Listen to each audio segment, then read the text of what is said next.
Marc-Olivier Fogiel. Forcément sur Europe 1. La personnalité du jour. Il a succédé à Raymond Domenech à la tête d'une équipe de France en crise. Entre les suites du fiasco africain, les suspensions de certains joueurs et la sortie d'un livre choc qui égratigne les Bleus de 98, Laurent Blanc présente aujourd'hui la liste des joueurs qu'il a retenus pour les matchs contre la Biélorussie le 3 septembre et la Bosnie le 7. Il est votre invité, Marc-Olivier. Oui, c'est ça, c'est mon prénom. Merci d'être là, Laurent Je suis troublé Blanc. par la présence de ce garçon. Et on est très heureux que vous soyez là. Franchement, Laurent Blanc, est-ce que vous vous dites un peu, après tout ça, dans quelle galère je me suis mis quand même en acceptant l'équipe de France, hein? Oui, mais j'avais donné mon accord avant. je pense que on ne pouvait pas penser. On ne pouvait pas s'imaginer ce qui pouvait se passer au mois de juin. Alors on va raisonner par l'absurde, si vous voulez bien. Si vous les résultats aviez su... sportifs, c'est très aléatoire dans le football. Mais ce qui a beaucoup choqué les gens, c'est ce qui s'est passé à Naïsna l'après-midi avec le bus. Allez, on va évidemment savoir ce qui va se passer bientôt, plus tard. Vous n'allez pas nous donner votre sélection de ce matin, on va vous poser quand même quelques questions, mais juste on fait un peu... on fait non, un peu... il faudra attendre 11h30. On va attendre 11h30, allez, comme les autres. Mais si on fait un peu de la fiction comme ça, si vous aviez eu à donner votre accord après la Coupe du Monde, après tout ce qui s'est passé, après ces joueurs... J'aurais pas attendu aussi longtemps. Vous auriez dit non? Non, mais j'aurais pas attendu aussi longtemps, j'aurais fait un autre choix, certainement. Vous auriez fait un autre choix, donc vous acceptez, et maintenant vous êtes là. Mais je suis très heureux d'être là, attention. Hein, vous avez la niaque. Qu'on ne s'y trompe pas. Hein. Vous avez la niaque, quoi. Parce que je l'ai choisi d'abord, et ça, j'aime bien faire mes choix moi-même. Puis à un moment donné, attendez, je pense qu'il y a beaucoup d'entraîneurs qui souhaiteraient entraîner l'équipe nationale, et moi je suis très fier de l'entraîner. Est-ce que vous avez l'impression que certains vous mettent quand même des bâtons dans les roues quand vous voyez par exemple oui, c'est ce que j'ai entendu. Mais... Ouais, que Aimé Jacquet, Hidalgo, etc. S'en prennent à la Fédération française de football pour dire maintenant ça suffit, il faut lui donner les moyens de travailler. Est-ce que vous trouvez qu'ils ont raison? Parce qu'à un moment donné, vous ne pouvez pas mettre une équipe sur le terrain s'il y a des blessés, il y a les suspendus, etc. Est-ce qu'à un moment donné, on ne vous donne juste pas les moyens de bosser, Laurent Blanc? Non, mais le problème, c'est qu'ils ont raison, mais il faut quand même pas occulter ce qui s'est passé au mois de juin. Je crois que les gens ont été très marqués, moi-même aussi. Et les gens n'auraient pas compris qu'il n'y ait pas de sanctions disciplinaires vis-à-vis ou à l'encontre des joueurs. Mais est-ce que vous avez compris qu'on tape sur ceux-là et pas forcément sur les autres? Parce qu'on n'a pas bien compris qu'on n'est pas spécialiste du foot, mais qu'on s'y intéresse. C'est un peu compliqué. On se dit pourquoi on tape sur Anelka, on a bien compris, mais après Ribéry, Evra, Toulalan, alors qu'on ne nous a pas dit précisément que c'était eux les responsables. On nous a dit qu'ils étaient tous dans le même bus. Il y a des paradoxes dans cette histoire. Mais... Vous les dénoncez aussi, ces paradoxes? Oui, moi aussi, des fois, j'ai du mal un petit peu à comprendre, mais bon, voilà, je crois qu'il faut arrêter un petit peu de parler de tout ça. L'effectif de la Coupe du Monde a été suspendu pour un match amical. Alors je sais que c'est symbolique, mais c'est quand même un match amical. Ouais, il faut donner des symboles. Et puis les 3 ou 4 faux leaders, puisqu'ils ont eu une mauvaise idée, une fausse idée de faire cet acte, ont été punis aussi, donc il faut le respecter. Maintenant, on va repartir vers l'avant. On va surtout se préparer sur ce match du 3 septembre. Parce que le mot d'ordre, le vôtre, votre état d'esprit, c'est quoi? Le 3 septembre, tout le monde me parle de on a bien compris, des sanctions, des joueurs suspendus, on ne peut pas les faire jouer. Bon, si on ne peut pas les faire jouer, c'est pas la peine d'en parler. Alors, on va parler de ceux qui peuvent jouer, c'est quoi l'état qui vont d'esprit? jouer. S'il faut rester aujourd'hui sur un mot de Laurent Blanc, dans quel état d'esprit vous êtes? Vous avez la niaque? Oui. Ah ben là, je crois que si on ne l'a pas, il faut changer de métier d'abord. Puisque dans ce métier, il faut avoir beaucoup de conviction et aussi beaucoup de courage. Donc, on attaque les éliminatoires d'un championnat d'Europe. C'est notre objectif, c'est mon objectif. Si on n'a pas la niaque à ce moment-là, il faut arrêter, quoi. Il faut retourner à la maison et prendre le soleil. C'est quoi votre point commun principal avec Raymond Domenech et votre différence principale avec Raymond Domenech? Je ne sais pas, puisque je ne le connais pas beaucoup. Je le connais très peu. Vous le connaissez un peu, puis les joueurs, vous avez parlé avec eux, non? Je vous assure, quand j'ai joué en espoir, il y a bien longtemps. Hier, c'était pas l'entraîneur des espoirs. Donc, non, mais vous vous intéressez au football au moins plus que les autres, et vous voyez bien Raymond Domenech dans les médias, vous voyez bien Raymond Domenech, ce qu'on a pu en dire, et puis vous avez accès aux joueurs. J'ai pas trop de points communs avec lui. Vous n'avez pas trop de points communs avec lui? Non, j'en ai pas du tout. Si vous étiez dans la même histoire que lui, c'est-à-dire une histoire qui s'est soldée par un échec, mais en même temps il a un contrat, Raymond Domenech, est-ce que vous iriez négocier avec la fédération votre départ en demandant, paraît-il, quasiment 2 millions d'euros? Oui, mais c'est un petit peu... il faut rentrer dans les détails, quoi. Raymond Domenech faisait partie de la DTN, chose que... Direction technique, quoi. Direction technique nationale, donc c'est un entraîneur national.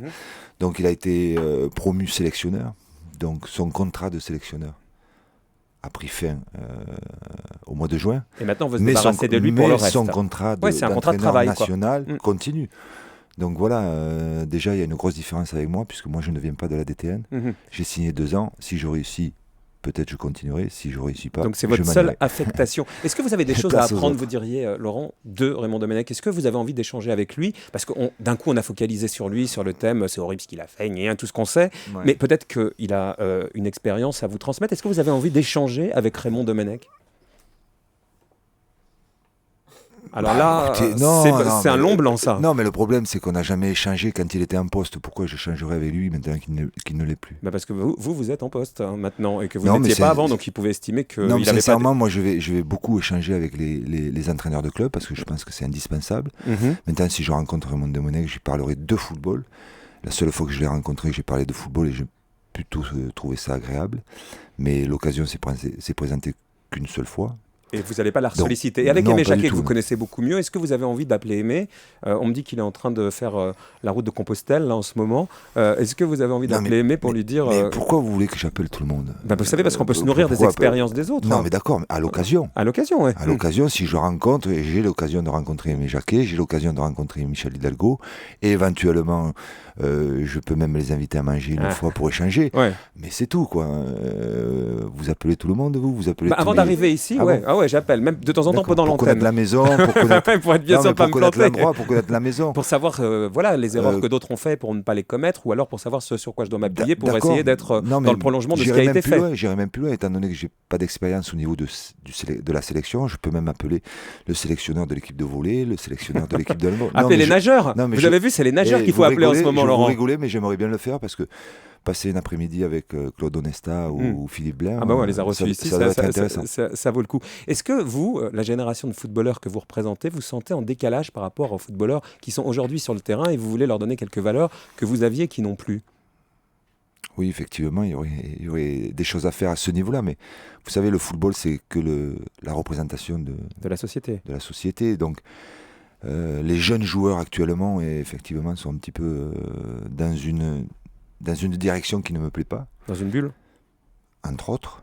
Mais je crois que le football en général a pris une direction ces 10 dernières années qui est forcément pas la bonne, puisqu'on voit le résultat là où ça nous a mené après la Coupe du Monde. Et vous sentez, Laurent, les épaules, la capacité à votre niveau? Je sens mes épaules, oui. C'est pas si elles sont assez larges. Modifier ça avec vos 23. Est-ce que vous pensez que vous allez réussir à votre niveau, comme un prof finalement? En ce moment, on me dit, tu as ça à faire.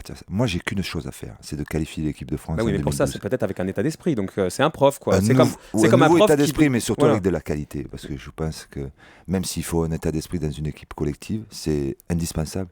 Mais il faut avant tout, à mon avis, ce qu'on oublie trop souvent, des bons joueurs et de la qualité. Mais il y a certains bons joueurs que vous ne pouvez pas qualifier, par exemple Ben Arfa, parce qu'ils n'ont pas une attitude exemplaire, ils refusent de s'entraîner à l'OM. Ça, par exemple, est-ce que vous dites il est bon, mais tant pis pour lui, parce qu'il faut donner un bon exemple? Et si vous vous entraînez pas, comment voulez-vous être compétitif le jour J? C'est impossible. Dans la semaine, il y a eu un gros transfert, quelqu'un que vous connaissez bien, Johan Gourcuff. D'ailleurs, vous ne pouvez pas le qualifier là pour le coup parce qu'il est suspendu. Vous lui souhaitez quoi, Johan Gourcuff, que vous entraîniez à Bordeaux et qui est aujourd'hui à Lyon? Julie est hallucinée que je connaisse ça. On en parle quand même depuis un moment. Mais bon. C'est un des plus gros transferts. Un des plus gros transferts. 22 millions d'euros, Julie, ça devrait vous marquer quand même. Ça m'a marqué. Du championnat de France.